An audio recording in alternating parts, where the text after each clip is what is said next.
A new report by USA Today raises concerns about mental health risks linked to high-potency marijuana products and the potential for psychotic episodes. Jamie Yuccas is in our Los Angeles bureau. Jamie, what evidence did USA Today look at? Well, Anthony, the paper spoke with medical professionals and a dozen parents whose children suffered mental breakdowns. It focused on high-potency THC products like vapes and oils, and some children died by suicide or had suicidal thoughts. I woke up in a mental hospital. I never thought I was going to be there, ever. Madison McIntosh says less than a year ago, he started vaping high-potency THC after his lifelong dream to play professional baseball hit a dead end. He says he used THC to get him out of his depression. But in reality, it was actually just putting me even more so in the hole of depression and unhappiness. The 24-year-old says it got to the point where he was vaping multiple times a day, up until March. That's when his boss called his dad and stepmom to say Madison was acting strangely. I started to talk with him, and within 30 seconds, I knew something was wrong, like he was out of his mind. Madison's older brother took this cell phone video that night. I'm tuning out the noise. What is the noise? My brain. What you've instilled in me. What I'm tuning out the noise. At the hospital, Madison's parents say doctors diagnosed him with cannabis-induced psychosis. I grew up in the 70s, early 80s.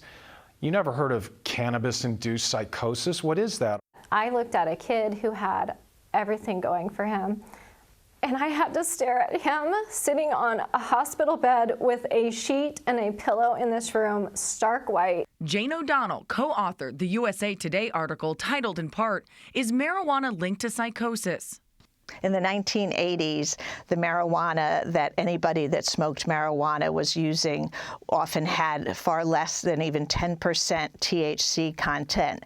It is very common for people to be smoking something with 90% THC content now. The article cites one study that found a 77% increase in suicide deaths in Colorado among 10 to 19-year-olds with marijuana in their systems. It is not clear and may never be clear whether cannabis caused a person to have psychoaffective disorders. There certainly is a link between the heavy cannabis use and the schizophrenia or the psychosis, and it's certainly made worse.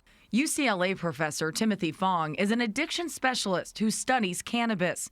He says while more research is needed, in some severe cases, cannabis can be linked to psychosis. But for the vast majority of men and women who use cannabis in an adult fashion, in a reasonable manner, and who obtain cannabis from a regulated and legal dispensary, those risks are fairly low.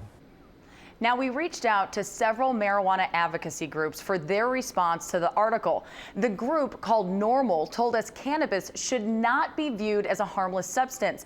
It says because it may pose certain health risks to potentially vulnerable populations, it should be regulated to keep it away from those who may be at higher risk for experiencing an adverse reaction. Anthony? All right, Jamie, thanks.